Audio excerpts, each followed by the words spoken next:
put your one thumb in the gusset and the other one on here and pull, and then repeat the same on the other side.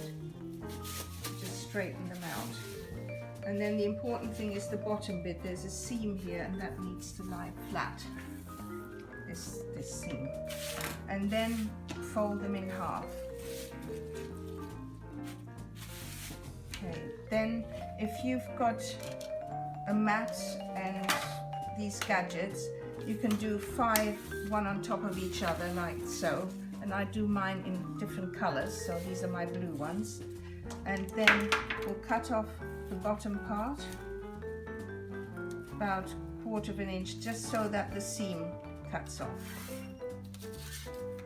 And then cut the top bit off, the ears of the bags, and then cut this in half. This is roughly 13, 14, between 6.5 and 7 inches depending on the bag.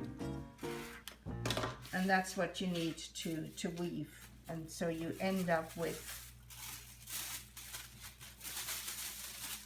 these things, and that's what we need to weave. So that preparation would be a great help. If you haven't got any cutters and you use scissors, then you start the same way.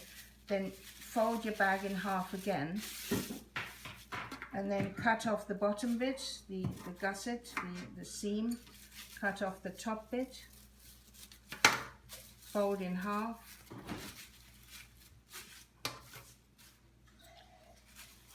and cut this again. Doesn't have to be that exact, but that's it, and it gives you the same thing. So that's great. I'll show you how to set up the frame to make a woven plan quilt. This is one that the children made. And it was made on this frame, and we added 3 times the length. So the width of the frame can be whatever the width of the project that you want to make, but the depth, this part, is dependent on the size of the bag. So these public bags are 18 inches, and that's what I've got. So you've got nails on either side 1 inch apart. So I'm going to put them like this all the way. So you just open up the thing and just put them on like so. And to keep them in place, we're going to put some elastic bands over it like this. Just so they're not going to move. So here's a frame that I've prepared earlier. It's wider than the other one, 42 inches wide, so there's 42 nails. And I've put some extra loops on there now, so when we move up, once the first bit has been woven, there won't be a seam. All the plastic bags have been cut, as I showed you in the first part, and I have them sorted into colors in boxes, so that makes it much easier to work with. So again, these are all roughly 18 inches long, depending on the size of the bag, and it doesn't really matter here. It's just crucial when you first set up your frame that all the bags are the same size. So you loop it through and pull it gently. If it doesn't pull very well, you just put that loop, push that loop along, and you have the plan. I like to work with it in relatively short lengths. It's easier. So you start off by tying one of the loops on the frame, and we need that later when we're casting off. So just one normal knot, and then you start weaving. It's important to remember that the loops are double. Every loop is double, so when you start weaving, make sure you catch 2 pieces at a time, otherwise it goes a bit wrong. So you just go over and under all the way along. And if there's 2 people working on it, you can have one starting at the other end exactly in the same way and eventually meet in the middle. The important bit is not to make it too tight on the ends. So don't pull it too tight. That can be adjusted a bit later. So over and under, always catching 2 loops at a time.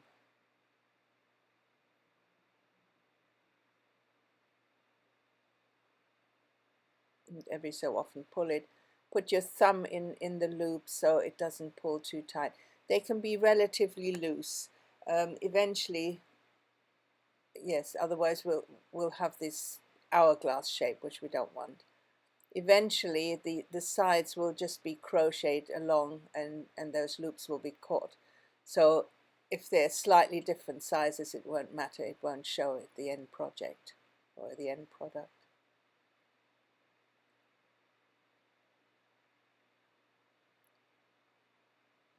So then just add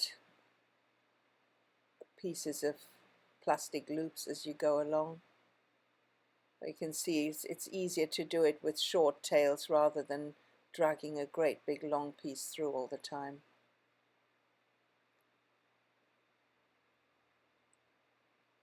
It will look quite loose at this stage, but as you go along you can just keep pushing them together. So it should be, for this size, which is 18 inches, about 25 rows will make a nice tight weave. And for this size, this is 42 inches, you need about 1.5 bags per width. So it takes quite a few bags, and it's easier to have all the lengths prepared before you start.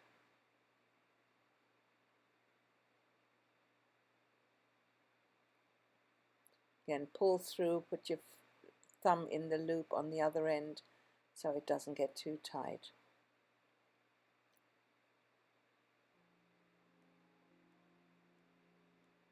You can vary the colors. If you have a thicker bag rather than an ordinary shopping bag, cut them a little bit thinner. Maybe these are 6 inches, so maybe cut it 3 inches just to get a few extra little colors through, which looks quite pretty. And keep pulling it, but not too tight.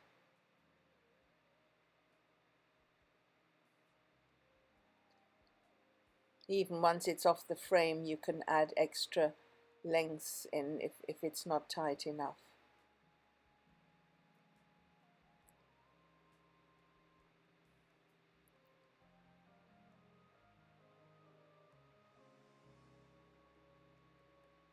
So that's it.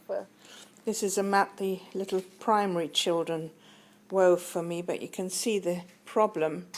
The edges